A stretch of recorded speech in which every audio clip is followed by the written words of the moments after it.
Pilipino sa abroad, mga kababayan natin from all walks of life, mga magsasaka, mangingisda, teacher, lawyer, police, military, mga politiko, mga simpleng Pilipino, sama nyo na tambay. Magandang hapon sa inyong lahat, magandang gabi, magandang umaga. Mga Kristiyano, mga iglesia, mga Jesus is Lord, mga El Shaddai, lahat ng klase na Kristiyano, Protestante, no? Mga kapatid nating Muslim from all over the country. Magandang hapon sa inyong lahat. Iba-iba man ang ating pinanggalingan, merong isang bagay na nagbubuklod sa atin. Tayong lahat ay Pilipino. Pilipino. Kaya magkaiba-iba man ang ating paniniwala, magkaiba-iba man ang ating mga pananaw, huwag niyong kakalimutan na tayo ay Pilipino. Hindi magkakaroon ng bansang Pilipinas kung wala yung 119 million na Pilipino. Nagkaroon ng bansang Pilipinas sa 119 million na tayo, mga Pilipino. Iba-iba man ang pinanggalingan, may pinag-aralan, wala pinag-aralan, mayaman, mahirap, bakla, lalaki, babae, lahat. Tomboy, transgender, lahat tayo, iba man liyo, Pilipino pa rin tayo. Tayo ay dahilan bakit meron tayong bansang Pilipinas na tinatawag. At tayo rin ang dahilan kung bakit tayo nagbuklod-buklod. Noong 1987, merong mga representante tayo na inappoint ng gobyerno ni Cory Aquino noon na Constitutional Commission na siyang gumawa at nag-frame ating 1987 Constitution. Bago yung 1973, yun daw ay Constitution ni Marcos Sr. So ngayon, nung ginawa nitong Constitutional Commission, para yung mga matatalinong tao yan, matatalino, mga from the academy, mga professional, etc., representantihan nila tayong mga kababayan. Pero yung kahit ginawa yung Constitution natin, hindi yon pa rin ang final. Bakit? Dumaan pa rin sa ating lahat, sa Pilipino. Ito tayo, mamamayang Pilipino. Ito yung konstitusyon. Niratipikahan natin yung konstitusyon. Ilang beses ko na sinasabi yan eh. And I want you to learn, isa ulo ninyo at isa puso ninyo, na ang konstitusyon natin ay siyang gumagabay sa atin. Kahit tayo nalingat ng konti, kahit tayo natulog sa kangkungan, kahit tayo busy sa ginagawa natin sa pang-araw-araw, nandyan ang konstitusyon na binuo ng sambayanang Pilipino para gabay sa ating landas patungo sa isang magandang bansa. Ngayon, ang problema, hindi naman tayo magaling lahat, hindi naman tayo lahat marunong, hindi naman tayo lahat pwedeng magpatakbo ng bansa, kaya nagkaroon tayo ng gobyerno. Yung konstitusyon, nandoon yung gobyerno natin. Tatlong ang sangay, legislative, executive, tsaka judiciary. So, pumayag tayo na ganyan ang setup, niratipikahan natin. We, the sovereign Filipino people, isa lang ang kinikilala nating mataas sa atin. Hindi presidente, hindi presidente, hindi senator, hindi politiko, hindi military, hindi police. Isa lang ang mataas sa atin. At yon ang Panginoon natin. We, the sovereign Filipino people, imploring the aid of Almighty God in order to establish a just and humane government. Meron bang hustisya na nangyayari ngayon? 'Di ba? Kaya nga kayo nagrarally, kaya nga kayo nagbibigil diyan sa AOJC kasi merong nangyayaring hindi tama. Okay, so yung mga tao nato na hinalal natin 2 years ago, sino ba sila? Sino sila? Sino si Bongbong Marcos? Siya ay isang Mr. Marcos. Nakipagtandem siya sa isang mayor, Inday Sara Duterte, na pwedeng tumakbong presidente pero niyan tumakbong presidente at nangibabaw ang please Inday Sara, takbo kang vice president ko. So yun ang nangyari. Nabuo ang unity team. At lahat tayo naniwala sa mga pangako ni Mr. Marcos. At siyang binasbasa natin with 31 million votes na siya ang maging Pangulo ng Pilipinas. Sumunod si Inday, 32 million na boto. Kaya natin siya binoto. Kaya ako siya binoto. Dahil sa naniniwala ako, nagagampanan niya yung kanyang mga pinangako sa atin nung kumpanya na siya'y ipagpapatuloy kung anuman ang iniwanan ng Digong Duterte sa pagpapatakbo ng bansa natin. With continuity, di ba? Yun ang pangako. Pero ano nangyayari ngayon? Ano nangyayari? Malabo tayo. So, sino tong si Mr. Marcos? Wala siya. Marcos lang siya. Anak siya ng dating Pangulong Marcos. Pero dahil sa kapangyarihan natin, siya ay hinalan natin. Ito pa rin tayo. Konstitusyon, gobyerno, presidente. Nagkaroon siya ng kapangyarihan. At siya ang inatasan natin na magpapatakbo ng bansa natin. Sino si Tambaloslos? Sino si Tamba? Tambalolo ang tawag ko. No? Sino siya? Ewan ko, Romualdez. Siya yung natatandaan kong mayor na sinasabihan ni Mar Rojas na yours Romualdez, the president is an Aquino. Mangiyak-ngiyak siya na humingi ng tulong dahil sa nabaka sila. Katapos nun, sino siya? Wala. Sino ba siya? Wala. Pero, bakit ngayon? Kagalang-galang, Your Honor.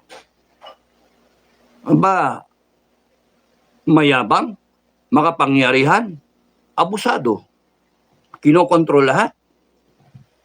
Tama ba yun? Hindi. Maraming troll. So, ang gusto kong sabihin sa inyo, itong mga tao, kay halal man o kay appointed man, sino si Benhar Abalos? Appointed ng presidente. Bakit nagkaroon ng appointing authority ang presidente? Pinahiram natin yung kapangyarihan natin. Nandito tayo. Ba't ngayon ang asta nila, akala mo sila ang bida. Tinatakot tayo. Sino ang Chief PNP? Sino si Torre? Lahat yan, appointed authority. Saan galing yung appointing authority? Sa taong bayan, hindi sa DLG, hindi sa presidente. Sa atin, piniram lang natin sila ng kapangyarihan. Ano ngayon ang ginagawa ng mga taong to? Bakit sinusupil nila ang mga kababayan natin? Bakit patuloy nilang nilalapastangan ang konstitusyon natin? Hindi tama. Kaya, ang tanong, saan tayo tatakbo? Takbo tayo sa AFP. Yun yung sinasabi ni Ba. Mali naman kayo. Ba't nyo pagbibigyan ng problema AFP ninyo? Ang AFP, nakaganyan yan. Sinong pakikinggan yan? Taong bayan. Pagka nakita niyo yung taong bayan, inaapi na sa konstitusyon natin, tayo ang naglagay sa konstitusyon na the AFP will defend the people and the state. Bago yung Estado, yung tao muna. Saka nakakita ganon. Yun ang gusto natin eh. Yun yung ginawa natin. Kaya isa ulo ninyo, isa puso ninyo. Ang AFP kikilos, pagka nakita niya ang bayan, ay napepeligro. Yun. Kaya wag nyo sasabihin, may AFP, mauna kayo. Hindi mauna AFP. Tapos kung ano sasabihin nyo, bayad na. Ganon din ang PNP. Hindi. Kinakailangan, alinin nyo. Kinakailangan, ano yung tawag doon? Inyong intindihin ang kapangyarihan. Sila, nandito lang lahat. Mababa yung kanila. Sumusunod sila, sumumpa sila sa konstitusyon. Presidente ng Pilipinas, I do solemnly swear that I, BBM Marcos, the Junior, will, di ba, yung sinumpa niya, uphold the Constitution. Yeah. Grabe. So, hindi tama yung nangyayari ngayon, wala sa hulog. Pinahiram lang natin sila ng kapangyarihan, eto tayo, ba't tayo na-stress ngayon? Ito yung konstitusyon natin, eto lang sila, lahat sila nangako na susundin yung konstitusyon. Kayo ba nangako? Ako hindi ako nangako, wala akong pangako. Hindi ako nangako kahit kanino, nasusundin ko yung konstitusyon. Kasi alam ko tayo ang konstitusyon. Tayo ang pinanggalingan ng kapangyarihan ng konstitusyon. Tayo ang nagbigay ng hininga at halaga sa konstitusyon. Tayo ang nagbigay buhay. We, the sovereign Filipino people, etc. Yung huling-huli, do ordain, binasbasa natin, and promulgate this constitution. Sa ating galing lahat ang kapangyarihan, mga kababayan. Constitution. Kaya kung nakikita natin na ang konstitusyon natin ay nilalabag, binabiolate, no? Binabiolate, nilalabag ng lahat ng itong nasa ilalim, ay huwag tayong, please, hindi. Ipakita natin na tayo mismo ay hindi sang-ayon sa ginagawa nila. Ipakita natin ang kapangyarihan ng taong bayan. Nandito tayo, hindi matatawaran yan. Binigyan lang ng buhay yan. Papel lang yan. Papel. Sentences, words, phrases, paragraphs, articles, sections, etc. Lahat yan. Papel lang yan, lahat. Pero binigyan ng buhay ng mga Pilipino. Ganun tayo may kapangyarihan. Bigyan natin ng halaga. Kaya lahat ng dapat nagsumumpa, appointed man na opisyal o elected man mula presidente down the line to the lowest mammal in government, they better follow the Constitution. And if they do violate the Constitution, they are against the people of the Republic of the Philippines. At hindi tayo pumayag na lapas tayo ang ating konstitusyon. Malalagay sila sa peligro. Oy, magmamartialo daw. Magmamartialo. Hindi pwedeng martialo. Teka. Magdedeklara daw ng martialo. Yun yung marites. Teka muna. Sino magdedeklara ng martialo? Presidente ng Pilipinas. Presidente. Sino mag-implement? Mga AFP at mga PNP. Armed group. Nanginginig na ang tao. Natatakot na. Paano? Maingay. Excuse me. Maingay. Paano? Ang ano doon? Sino ang dapat masusunod diyan? Presidente ng Pilipinas? Pinahiram nga lang natin his power to declare martial law, whatever the reason, and yung power ng Kongreso natin to agree to the declaration is all borrowed power from us. Pinahiram lang natin.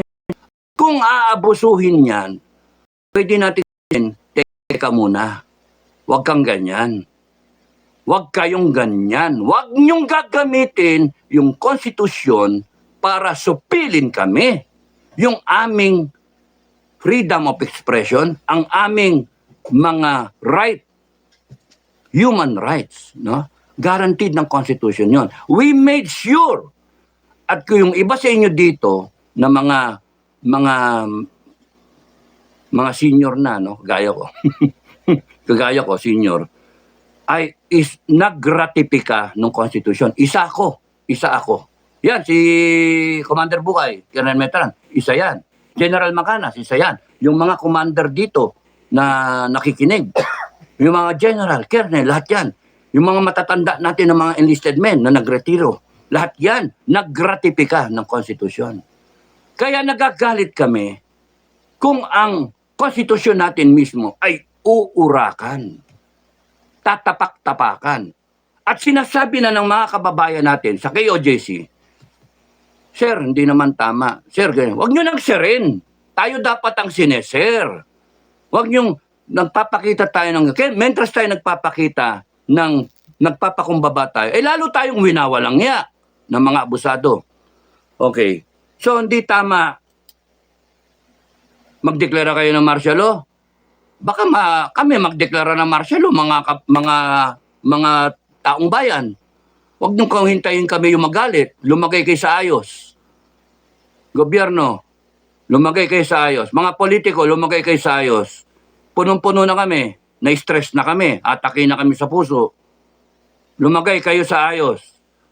Because hindi pwede yung gusto nyong mangyari.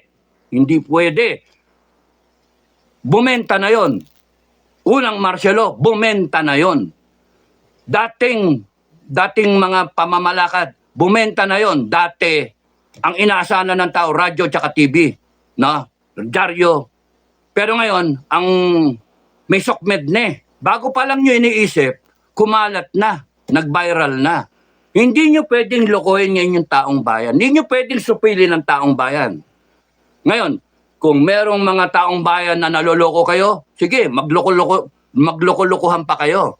Pero mas marami ang taong bayan na ayaw magpaloko. Kung gusto niyo bilhin niyo ibang kababayan natin na dadaanin niyo sa ayuda, sige, banatan niyo ng banatan, bigyan niyo ng bigyan na ayuda, as if kayo ang may-ari ng pera. Kami may-ari ng pera, and we can decide na one day ayaw na pera sa inyo. We can decide that. Pwede namin itigil ang tax payment. Itigil. Ayaw namin. Ninanakaw nyo lang eh. Nilulustay nyo lang eh. Kaliwa kanan kayo party, kaliwa biyahe kayo. Tapos, meron kayong mga flood project. 1.4 billion a day. Tapos nun, baha pa rin. Ang daming taong nagugutom, ang daming ang sasaya ninyo, ginagastos nyo yung pera ng taong bayan. May resolution 10, liquidation by certification. Mga animal kayo, mga abusado kayo. Bina-violate ninyo ang Constitution. And if you will not correct yourselves, haharapin ninyo ang bagyo ng taong bayan. 119 million Filipinos. Sige, sa inyo na yung 20 million. May 100 million kaming Pilipino na makakalaban ninyo. Matakot kayo sa amin. Ito kami. Ito yung konstitusyon. Kapantay namin, namin yan, kasundo namin yan. And we will see to it na ma-i-implement yung konstitusyon. Kaya kayong lahat na sa ilalim, maghunos dili kayo. Makakalaban nyo kami. Hindi pwede yung magma-martial law kayo. Uupakan namin kayo. Hindi kami maniniwala dyan sa martial law na yan. I-smallin lang namin yung martial law na yan. Ha? Umaabuso kayo eh. Ngayon, isa lang ang pupuntahan nito eh. Dalawa. Endgame. Anong endgame? Bago yun, tanungin natin, saan tayo dudulog? Sagutin natin yon. Saan tayo dudulog? Dudulog tayo sa PNP? Ginagago na nga tayo eh. Iba nga, gusto ipasara yung PNP eh. Dudulog tayo sa AFP, nanonood lang ang AFP. Dudulog sa mga politiko. Presidente, nasan ka na? nangyayari ito, tahimik ka. Parang kayo mastermind nito no? O sige, dulog tayo sa korte. We still believe in our courts. We still believe in our justice system. Meron pang hustisya. Mga kababayan, hintayin lang natin ang sagot ng Korte Suprema. Ganon, hintayin lang natin yung sagot ng Korte Suprema. Kung hindi sumagot ng maayos ang Korte Suprema at pati yung Korte Suprema ay kontrolado na nila o nabayaran, nabili o whatever, isipin niyo yung gusto niyo isipin, makikita naman natin kung ano yung sasabihin ng Korte Suprema, At kung maging negative yan, saan tayo dudulog? Sa konstitusyon natin. Doon tayo dudulog. Alam natin na yun yung gusto nating mangyari. Saan tayo dudulog? Sa kababayan natin. Dito, Republic of the Philippines, people of the Philippines, all 119 million. Lalabas tayo. Mag-iingay tayo. Ipapakita natin yung galit natin, yung pagkadismaya natin sa mga abusadong kriminal na yan, abusadong mga magnanakaw, mga abusadong politiko. Kaya nga nakakalungkot. Ang tawag ko nga dyan, the tragedy we call Philippines. The irony we call the PNP. The PNP is supposed to serve and protect. And what are you doing now?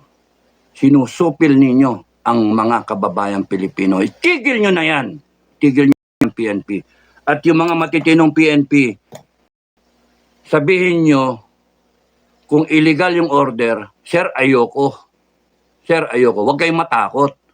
At kayong mga PNP, all 200,000, isipin ninyo, 200,000 kayo, milyon-milyon kami. No? Pagka kami nagdeklara na outlaw kayo, outlaw, nakakahiya yon, the irony. Kami huhuli sa inyo sa PNP. Mapangit yon. Kami nagpapasweldo sa inyo. Kami ang nagtayo ng konstitusyon. Kayo nagbabayolate tapos gagamitin. Ipupukol ninyo yung libro ng konstitusyon sa amin. Manggago. Kaya kayong matitino, matuto kayo. Discernment. What is right and wrong. Hindi kami natatakot sa inyo kasi alam namin kami yung nasa tama. Kayong mga matitinong PNP, no? Magsuot kayo ng puting ribbon. No, yung panahon ni Pinoy, di ba? Lagi siya nag-yellow ribbon. Magsuot kayo ng kahit anong puti na ribbon. Dito sa o kaya dito. Bakit? Para ipakita ninyo na kayo ay pulis ng taong bayan. Para kami, pag nakita namin, hindi namin popokpokin to. Hindi namin hihiyain to. Hindi namin pagagalitan to. Pulis ng taong bayan. Ay, thank you. Buti, meron pa natitira. Kasi kung kami lang, we would like to, remaster the PNP, abolish the entire organization, and then kung ano yung natitirang mababait dyan, let's form a new PNP. Hindi tama ito Binastos yung mga organization natin, yung mga agencies natin, hindi tama. So, meron lang akong oras para magsalita, no? Maraming salamat kay Commander Bukay sa pag-imbita mo sa akin. Maraming salamat sa inyo sa pagkakataon. Sa mga FGF commander ko, maraming salamat sa inyo sa pagtiwala. At maraming salamat sa mga FGF members. Marami tayo, dami natin. Ang aking habilin sa inyo, huwag kayong gagamit ng dahas. Mga kapatid nating Muslim at lahat ng armadong grupo, hinay-hinay, no? Sama-sama lang tayo. Pilipino tayong lahat. Hindi natin kalaban ang armed forces, hindi natin kalaban ang PNP. May mga matitino dyan. Ngayon, ang kalaban natin, yung mga abusado. Ang kalaban natin, yung mga nagbabiolate ng konstitusyon. Makikita naman yung dami natin At kung hindi masusunod yung gusto natin, kalaban nila tayo. So, walang gagamit muna ng dahas. Hintayin natin yung Supreme Court. Hintayin natin ang hustisya. Hintayin natin ang kung ano yung... There's got to be order.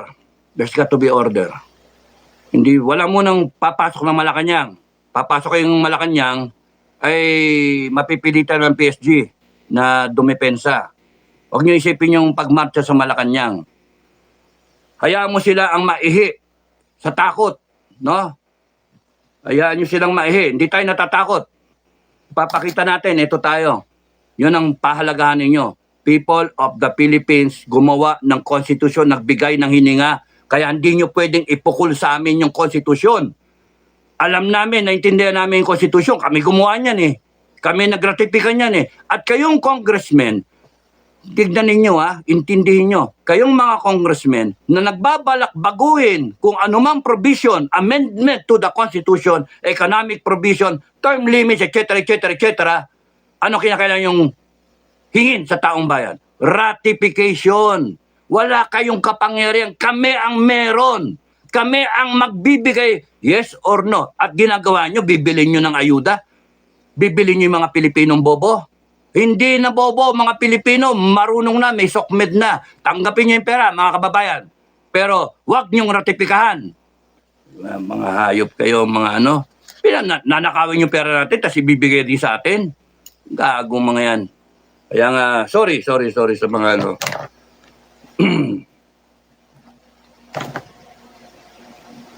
Hindi pwede na abusuhin nila ang ating saligang batas.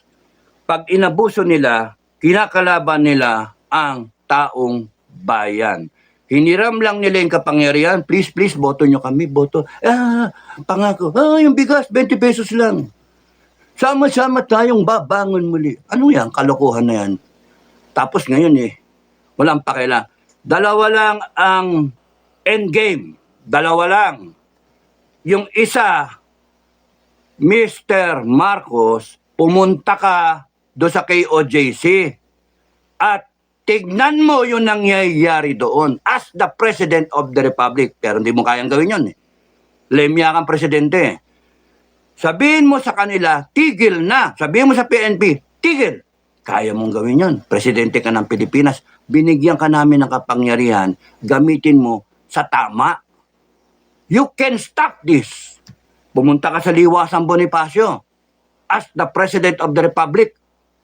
And then sabihin mo, ano ba ang inyong mga problema? Sasabihin sa'yo ng tao, magpa-hair follicle drug test ka. O di magpa-drug test ka. You understand, tanggapin mo lahat ng hinanaing ng tao, presidente ka ng Pilipinas, binoto ka namin. Tapos ngayon, sasalag-salagin mo, tatawa-tawanan mo, kaya magagalit ang tao sa'yo, gago. Hindi tama yun. Ang gawin mo, pumunta ka dyan at sabihin mo, ano ba ang problema? Yun ang magandang katapusan. Yun ang magandang endgame.